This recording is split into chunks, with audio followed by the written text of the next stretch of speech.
दोस्तों नमस्कार। अयोध्या मौजूदा वक्त में इस देश की धुरी बन चुकी है।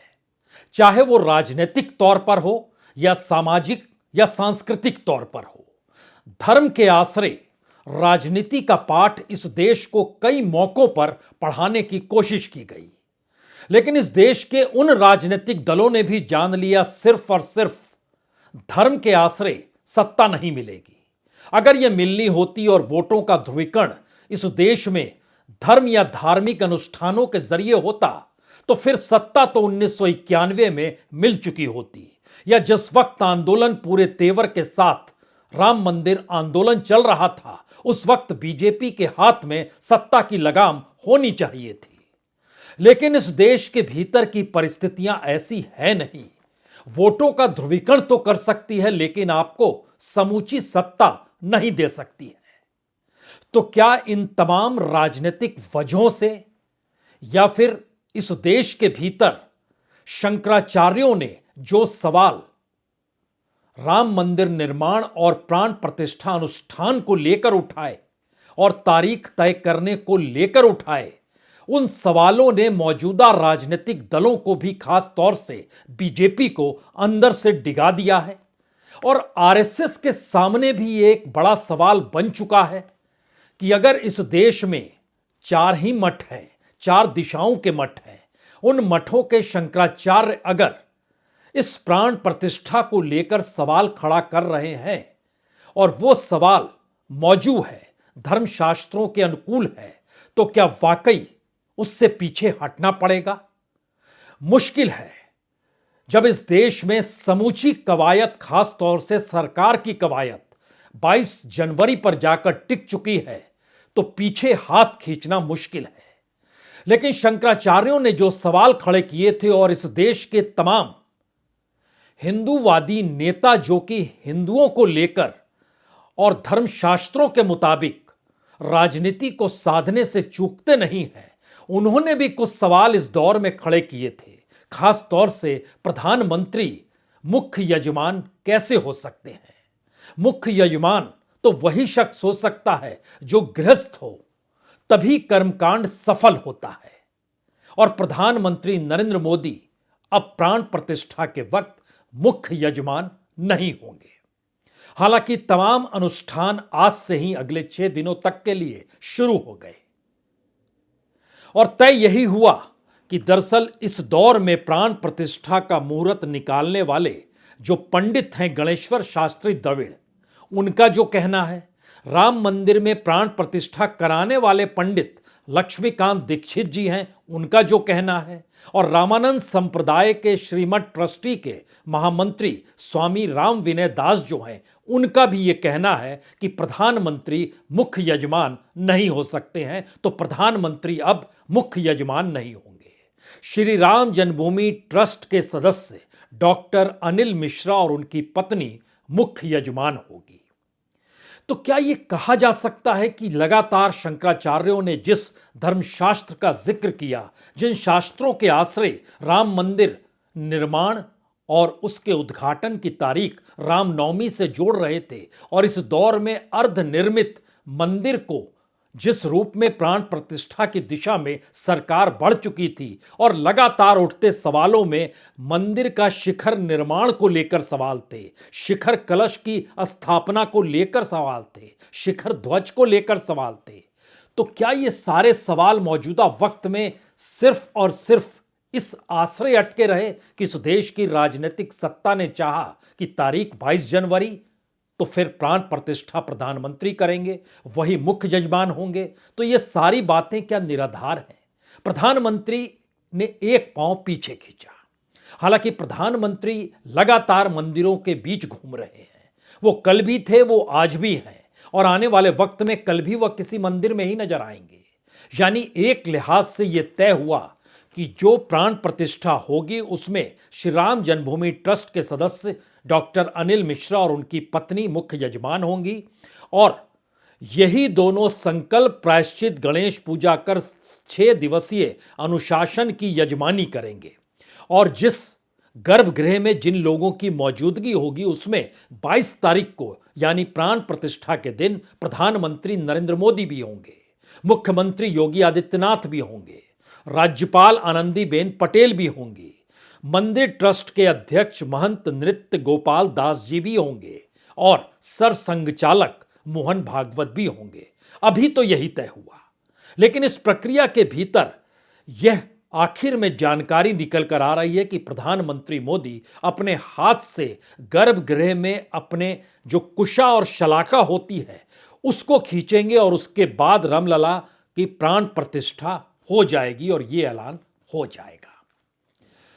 इसी दौर में राजनीतिक तौर की परिस्थितियों को अगर इस देश में परखना शुरू करें तो 3 सवाल सबसे बड़े हो चले हैं। पहला सवाल, क्या शंकराचार्यों की बातों को अनदेखा सत्ता कर चुकी है? और उसी से जुड़ा हुआ सवाल है, अगर सत्ता ने अनदेखा कर दिया तो आने वाले वक्त में क्या राष्ट्रीय स्वयंसेवक संघ या विश्व हिंदू परिषद या संघ परिवार तीनों के साथ या तीनों की सामूहिक परिस्थितियों के बीच जिस हिंदुत्व को लेकर वो लगातार खुद का प्रसार प्रचार और विस्तार कर रहे हैं, अब शंकराचार्य और टकराएंगे क्या? यह पहला सवाल है। दूसरा सवाल है, इसी दौर में क्या यह माना जा चुका है कि इस हिंदुत्व के आश्रय या राम मंदिर प्राण प्रतिष्ठा के आश्रय इस देश के भीतर में 2024 के चुनाव इसी बिसात पर होंगे और इसीलिए देश के तमाम राजनीतिक दलों ने अपने अपने तरीके से इस 22 जनवरी की व्याख्या भी कर डाली। हमें लगता है कई चीजें जब रेंग रही हैं तो उसमें तीसरा सवाल बड़ा महत्वपूर्ण है। अगर तमाम राजनीतिक दल राममय हो चुके हैं और प्रधानमंत्री अपने भाषण में तमाम जगहों पर अब यह कहने से चूक नहीं रहे कि देखिए देश राममय हो गया, तो क्या वाकई इस राममय देश के भीतर राजनीतिक तौर पर जो चुनाव के परिणाम होंगे या जनता या वोटरों की जो सोच होगी वह इस राममय परिस्थिति से गुजरेगी, या फिर उनके सामने उनके वो सवाल होंगे जिसमें धर्म और आस्था बड़े निजी होते हैं, उसमें कोई दिखाता नहीं है, छाती पे तमगा ताक कर ये बताता नहीं है कि वो क्या कर रहा है, वो तो मन की चीज है। क्या ये वाकई पहली बार भारत की राजनीति में इस तरीके की परिस्थितियां आ चुकी हैं जिसमें राजनीतिक दलों की पूरी पहल और जनता की पूरी सोच एक चुनावी मैदान में आने वाले वक्त के भारत के भविष्य को तय करने वाली है? एक एक पन्नों को समझें तो आज शुरुआत में ही समझिए, प्रधानमंत्री आज आंध्र प्रदेश में थे। आंध्र प्रदेश के वीरभद्र मंदिर में थे जो लिपाक्षी में आता है। एक दृश्य देखिए। वीरवंबुलु पृथुल खड्गोग्र धाराभिघट्टन ध्वनुलु बेल्लसगा अक्षीण कल्याण विबुडु नक्षत्र परिवृत नवचंद्रुभाति तीयंबुदीपिंपते जंबु मेरसी अय्योध्यापुरं वर्धितो दुच्चे అప్పుడు సంతోషమంతరంగముల ఉప్పొంగవమంగళోన్నతుల్ మెరయ అల్లవహస్తలు। प्रधानमंत्री की यही तस्वीर कमोवेश लोगों के जहन में चस्पा है, क्योंकि राजनीतिक तौर पर बीजेपी के हिंदुत्ववादी पार्टी की सोच, आरएसएस का हिंदू राष्ट्र का सपना और प्रधानमंत्री मोदी का खास तौर से 2024 को लेकर 2014 और 2019 से हटकर राम मंदिर की लीक को पकड़ना, राजनीतिक तौर पर तमाम राजनीतिक दलों के भीतर यह एक सवाल है, क्या इस देश के बहुसंख्य हिंदुओं को अपने साथ लाने का एकमात्र तरीका यही है? हालांकि उससे पहले यह समझ लीजिए कि जब राम मंदिर शिलान्यास हो रहा था उस वक्त 2020 में भी यजमान की भूमिका में प्रधानमंत्री नहीं थे। उस समय डॉक्टर रविंद्र नारायण सिंह और उनकी पत्नी बैठी थी और इस दौर में भी मुख्य यजमान प्रधानमंत्री नहीं होंगे। लेकिन अगला सवाल ज्यादा गंभीर है, क्योंकि यह मौजूदा राजनीतिक परिस्थितियों में इस देश के भीतर उन परिस्थितियों को लाकर खड़ा कर रहा है जिसमें बीजेपी की राजनीति के साथ साथ आज दिल्ली के भीतर की उस राजनीतिक परिस्थिति कॉन्स्टिट्यूंसी दर कॉन्स्टिट्यूंसी नजर आई जब सुंदरकांड का पाठ, हनुमान चालीसा का पाठ और उसमें मौजूदगी तमाम आम आदमी पार्टी के विधायकों की, मंत्रियों की और खुद मुख्यमंत्री भी उसी जगह बैठे नजर आए और उन्होंने उसके बाद यह तय हो गया कि अब आने वाले मंगलवार से हर वार्ड में यह होगा। यानी अभी तो दिल्ली में 70 जगहों पर अलग अलग मंदिरों में हो रहा था, लेकिन अब अगले मंगलवार से हर वार्ड में होगा।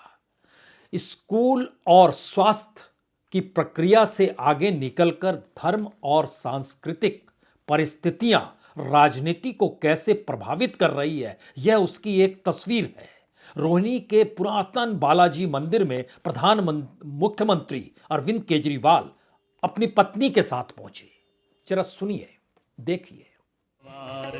शूद्र पशु नारी सकल धारणा के अधिकारी, प्रभु प्रताप में जाब सुखाई, प्रभु आज्ञा पेल शुद्धि गाई, उन्नत विनीत बचन अति के कृपाल मुस्काई, जैसे ही भगवान ने धनुष बाण निकाला, धार धार धार धार धार धार धार धार धार धार धार धार धार। समझ सभी रहे हैं, कह कोई नहीं रहा है। और भारत के भीतर राजनीतिक ट्रांसफॉर्मेशन मौजूदा वक्त में जिस तेजी से हो रहा है, उसकी नब्ज को पकड़ पाने की स्थिति में क्या कोई नहीं है? या इस पूरी प्रक्रिया के भीतर पहली बार राहुल गांधी उस दिशा को धर्म के आश्रय पकड़ना चाह रहे हैं जिसके जरिए इस देश के भीतर एक आम शख्स क्या सोचता है और खास तौर से सामाजिक और सांस्कृतिक परिस्थितियों में उसके भीतर कौन से सवाल होते हैं। सारी परिभाषा कोई नेता नहीं गढ़ सकता है, कोई सत्ता नहीं गढ़ सकती है। और यह सच भी है कि इस दौर में चाहे ज्योतिर्मठ हो यानी जोशी मठ हो, चाहे गोवर्धन मठ हो, चाहे श्रृंगेरी मठ हो यानी शारदा पीठ हो, यानी दूसरी तरफ चौथा द्वारिका पीठ हो, सभी मठों के शंकराचार्यों ने बहुत सारे सवाल राम मंदिर की प्राण प्रतिष्ठा को लेकर उठाए। प्रधानमंत्री मोदी की मौजूदगी और उनके उन सवालों को लेकर उठाए कि अभी ही क्यों। इन सवालों से इतर एक बड़ा सवाल है, क्या धर्म को लेकर और हिंदू धर्म को लेकर जो अपनी जगह पे निर्धारित और मान्यता प्राप्त मठों के शंकराचार्य हैं, क्या उनकी बात को भी अनदेखा मौजूदा राजनीतिक सत्ता कर सकती है या करने की दिशा में बढ़ चुकी है? यह सवाल राजनीतिक तौर पर अब जरा महत्वपूर्ण हो चला है। इसीलिए पुरानी परिस्थिति यानी सामाजिक सांस्कृतिक मुद्दों से हटकर अब आप राजनीतिक परिस्थिति में खड़े होइए। राहुल गांधी ने इसी नब्ज को पकड़ने की कोशिश की और उन्होंने बहुत साफ तौर पर कहा कि 22 जनवरी क्या यह भारत की राजनीति के भीतर एक चुनावी दिवस के तौर पर तो कहीं नहीं है, क्योंकि इसके जरिए आने वाले वक्त की राजनीति और इससे पहले की परिस्थितियां भी उसी राम मंदिर और अयोध्या को धुरी बनाकर राजनीति साधने की दिशा में लग जाए जो नजर आने लगा है। क्योंकि अगर केजरीवाल मंदिर में है तो ऐलान उद्धव ठाकरे भी कर चुके हैं कि 22 तारीख को वह भी नासिक जाएंगे, मंदिर में उनकी मौजूदगी होगी। ममता बनर्जी ने भी कह दिया 22 तारीख को उनकी मौजूदगी कालीघाट के मंदिर में होगी। हालांकि वो सभी धर्मों को मानती हैं, तो उसके बाद वह गुरुद्वारे भी जाएगी, मस्जिद भी जाएंगी, यानी गिरजाघर भी जाएंगी। सर्वधर्म संभाव का जिक्र वो कर रही हैं। लेकिन राहुल गांधी ने क्यों कहा 22 तारीख एक राजनीतिक तौर की परिस्थितियों को जी रहा है? सुनिए जरा। 22 तारीख का फंक्शन जो है ये राजनीतिक फंक्शन बन गया है। हिंदू धर्म के जो हमारे लीडर्स हैं, जो अथॉरिटीज हैं, उन्होंने कहा है कि वो नहीं जा पाएंगे क्योंकि ये राजनीतिक फंक्शन बन गया है। आरएसएस ने, बीजेपी ने 22 तारीख को एक चुनावी flavour, election flavour, political flavour दे दिया है। राहुल गांधी अपनी न्याय यात्रा को लेकर नागालैंड पहुंचे हैं।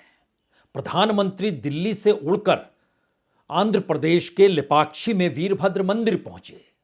दिल्ली के भीतर अरविंद केजरीवाल भी रोहिणी पहुंचे। पुराने मंदिर में, पुरातन मंदिर के भीतर उन्होंने बालाजी मंदिर में यह पूजा अर्चना की। इस देश के भीतर राजनीतिक तौर पर आरोप प्रत्यारोप, धर्म को ढाल बनाकर या धर्म को हथियार बनाकर राजनीतिक तौर पर जिस तेजी से चल रहे हैं, इन्हीं परिस्थितियों के बीच अनुष्ठान भी आज शुरू हो गया। यह महाअनुष्ठान कहा जाता है, जिसमें जो यजमान होता है मुख्य तौर पर वो प्रायश्चित करता है।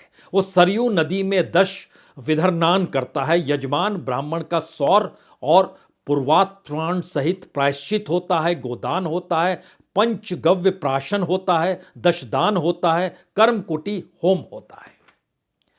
राजनीतिक तौर पर एक लकीर खींचिए और जिस महानुष्ठान का हमने आपसे जिक्र किया, उसको कहीं राजनीतिक तौर पर आप वोट बैंक से जोड़ने की कोशिश कीजिए, आपको सफलता नहीं मिलेगी। और भारत की राजनीति का एक अनूठा सच यह है कि राम मंदिर आंदोलन को लेकर इस देश के भीतर में जिस वक्त सबसे ज्यादा वोटों का ध्रुवीकरण सांप्रदायिक तौर पर हो रहा था, वो चाहे उत्तर प्रदेश हो, चाहे महाराष्ट्र या मुंबई हो, सत्ता उसके हाथ में नहीं आई जो धर्म के आश्रय राजनीति को साधना चाहते थे। लेकिन ऐसा भी नहीं कहा जा सकता है कि जो धर्म का विरोध कर रहे थे, सत्ता उनके हाथ में इसलिए आ गई क्योंकि वह उस पाखंड का विरोध कर रहे थे उस दौर में। क्या अलग अलग परिभाषाएं अलग अलग तरीके से राजनीति के मंच पे कभी मुलायम सिंह ने कही, कभी कांशी राम ने कही, कभी मायावती ने कही, कभी अखिलेश यादव भी जिक्र करते हैं, कभी खुद राहुल गांधी ने कही और कभी खुद सुब्रमण्यम स्वामी ने कही, जो बीजेपी के नेता रहे हैं भी। और इस दौर में कभी किसी दौर की परिस्थिति को समझते हुए कल्याण सिंह ने भी जिक्र किया और कभी बाला साहब ठाकरे ने भी जिक्र किया। यानी इस देश की राजनीति की महीन तार में सिर्फ किसी एक घटना को, और वह भी जो वोटों का ध्रुवीकरण सांप्रदायिक तौर पर करे या धर्म के आश्रय करे, उसके आश्रय सत्ता नहीं मिलती है। उसकी एक बड़ी पहचान तो इस बात को लेकर है कि बीजेपी के अपने वोट परसेंटेज में कभी इजाफा नहीं हो पाया। इसका एक मतलब बहुत साफ है कि बीजेपी का जो कोर वोटर है वो हमेशा बीजेपी के साथ रहता है। सवाल उसके विस्तार का है, और उसका विस्तार इसलिए उसे धर्म की राजनीति से नहीं मिल पाता है क्योंकि इस देश के भीतर कोई दूसरा राजनीतिक दल धर्म के आश्रय राजनीति करने की दिशा में जाता नहीं है। कांग्रेस या दूसरे दलों पर मुस्लिम तुष्टीकरण के आरोप जरूर लिखते हैं, लेकिन धर्म के आश्रय राजनीति, तो इसका मतलब यह है क्या पेटेंट है हिंदूवादी पार्टी बीजेपी अगर है तो इसके वोटों का विस्तार और कैसे होगा?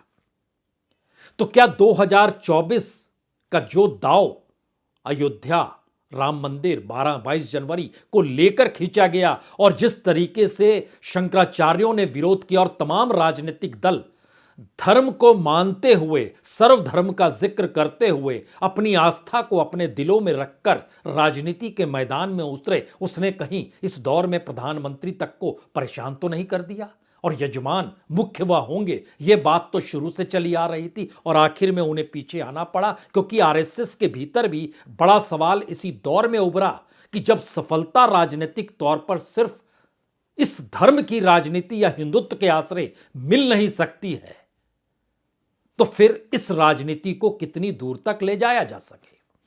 हम कुछ आंकड़े आपको बताते हैं जिससे कुछ और चीजें साफ होंगी, तब उसके बाद आखिरी सवाल पे आएंगे जो सीधे सीधे इस देश की सत्ता से जुड़ा है। 1991 में राम मंदिर आंदोलन, बीजेपी को 20% वोट मिलते हैं और 120 सीटें मिलती हैं। जब बाबरी मस्जिद विध्वंस हो जाता है और उसके बाद यह तय होता है कि बीजेपी ही सत्ता में आएगी और यही राम मंदिर बना सकती है, तो भी उसके परसेंटेज वोट में सिर्फ 0.22% का इजाफा होता है। हालांकि सीट 40 बढ़ जाती है लेकिन सत्ता नहीं मिलती है। अगर सिर्फ उत्तर प्रदेश के भीतर देखिए और मौजूदा राजनीति में समझिए कि अगर यह कहा जाता है कि यूपी या लखनऊ होकर ही दिल्ली का रास्ता निकलता है और 80 सीटें बड़ी महत्वपूर्ण है, तो उस दृष्टि से भी समझिए कि बीजेपी को 1991 में 91 में जो उसके पास सीटें थी, उस दौर में 221 सीटें जब कल्याण सिंह थे और ऐलान कर रहे थे, या फिर उसको भूल जाइए लोकसभा चुनाव को ले आइए 91 का, जब उनको 32-33% वोट मिला था और इतना ही वोट उनको विधानसभा में भी मिला था, 31.5%। वोटों का अंतर आपको नजर नहीं आएगा सिर्फ यूपी के भीतर में, और यह लोकसभा में भी नजर नहीं आता है, विधानसभा में भी उतना रहता है जो 33 से 34% से ज्यादा जा नहीं पाता है। लेकिन जैसे ही कल्याण सिंह की सरकार को बर्खास्त किया जाता है और दोबारा वो इस नारे के साथ आते हैं कि मंदिर वहीं बनाएंगे, और यह नारा अब तारीख का भी जिक्र अगर कल्याण सिंह सत्ता में आ जाए करेंगे, उसके बावजूद भी 93 में उनको सत्ता नहीं मिलती है। उनकी सीटें 177 पर आ जाती हैं। कुछ समय कुल सीट 425 विधानसभा की हुआ करती थी। परसेंट ऑफ वोट भी नहीं बढ़ा, सिर्फ 2% वोट बढ़ा, 31.5 से 33.3% हो गया। लेकिन दूसरी तरफ एक बड़ी छलांग बाकी राजनीतिक दलों ने लगा ली। पहला मैसेज क्या है? राजनीतिक तौर पर हिंदू या धर्म का मुद्दा बीजेपी के कोर वोटरों के साथ जुड़ा हुआ है, जो उससे छिटकेगा ही नहीं। लेकिन उसमें विस्तार कैसे आए? यह विस्तार इस देश के डेवलपमेंट को लेकर, इंफ्रास्ट्रक्चर को लेकर, एजुकेशन को लेकर, हेल्थ को लेकर, महंगाई को लेकर, बेरोजगारी को लेकर, इन सवालों के जरिए निकल के आ सकता है। ब्लैक मनी वापस लेकर आएंगे, यह सवाल हो सकता है। महिलाओं पर अत्याचार नहीं होंगे, यह सवाल हो सकता है। ध्यान दीजिए, ये सारे सवाल धीरे धीरे गायब हो गए और उसके बदले 2-3 जो नए सवाल निकल कर आए, वह लाभार्थियों के सवाल है। इस देश के भीतर में कल्याणकारी योजनाओं से जुड़े सवाल हैं। उसका लाभ कितना किसको मिलता है, लाभार्थियों की तादाद कितनी बड़ी है, और उसके आश्रय वोट बैंक, वोटों के ध्रुवीकरण सांप्रदायिक आधार पे या धर्म के आधार पे, जो कहना है कहिए, उस आधार पे भी वोटों का परसेंटेज बढ़ जाएगा। यह कम से कम अतीत में तो नहीं रहा। तो क्या इस दौर में जो हवा बन रही है, जो हवा बनाई जा रही है, मीडिया जिसकी पूरी मौजूदगी स्टूडियो क्रिएट कर लिए गए हैं अयोध्या में, और सुबह से लेकर देर रात तक इस देश के लोगों से हटकर यहां तक कि अयोध्या वासी अपने घरों में कैद हैं, और जितनी बड़ी तादाद में तमाम लोगों की मौजूदगी वहां पर जिस तरीके से बीजेपी, विश्व हिंदू परिषद या संघ की हो चली है, उसमें वही बहुसंख्य कहीं अयोध्या में तो नहीं हो गए। और यह सवाल राजनीतिक तौर पर लाभ पहुंचाते नहीं है, और शायद इसीलिए एक कदम पीछे अगर मुख्य यजमानी को छोड़ा गया, अगर इस दौर में बताया गया या कहा गया कि तमाम राजनीतिक दल भी तो राममय हो चले हैं, तो ऐसे में उस वोट का क्या होगा जिसमें राममय की परिस्थिति या हिंदू धर्म या सांप्रदायिक वोटों के ध्रुवीकरण का लेप हो और उसके साथ दूसरे मुद्दे भी जुड़े हुए हो, तो कहीं घाटा तो नहीं हो जाएगा मौजूदा सत्ता को? यह सवाल भी बड़ा है। इन तमाम सवालों का जवाब क्या लोग इंतजार करें कि लोकसभा चुनाव के बाद निकल कर आएगा, वही इस देश का सच है? कह सकते हैं, क्योंकि भारत में राजनीति ने तमाम पक्षों को हड़प लिया है और उसी आश्रय इस देश को आगे बढ़ाया जा रहा है। यानी चुनावी जीत ही इस देश के भीतर में समाज की परिभाषा गढ़ेगी, सांस्कृतिक परिभाषा गढ़ेगी, धर्म की परिभाषा भी वही गढ़ेगी, और ऐसा होते होते इकोनॉमी यानी अर्थव्यवस्था की डामाडोल स्थिति है वह भी सही है, यह कहने की परिस्थिति में भी चुनावी जीत आकर खड़ी हो जाएगी। तो क्या यह मान लिया जाए, यह पूरी प्रक्रिया जो हमने आपके सामने रखी, यह सिवाय राजनीतिक पहल के अलावे कुछ भी नहीं है? उसी दिशा में सारी चीजें जा रही है? हो सकता है, सोचिए आप भी। बहुत बहुत शुक्रिया, बहुत बहुत शुक्रिया।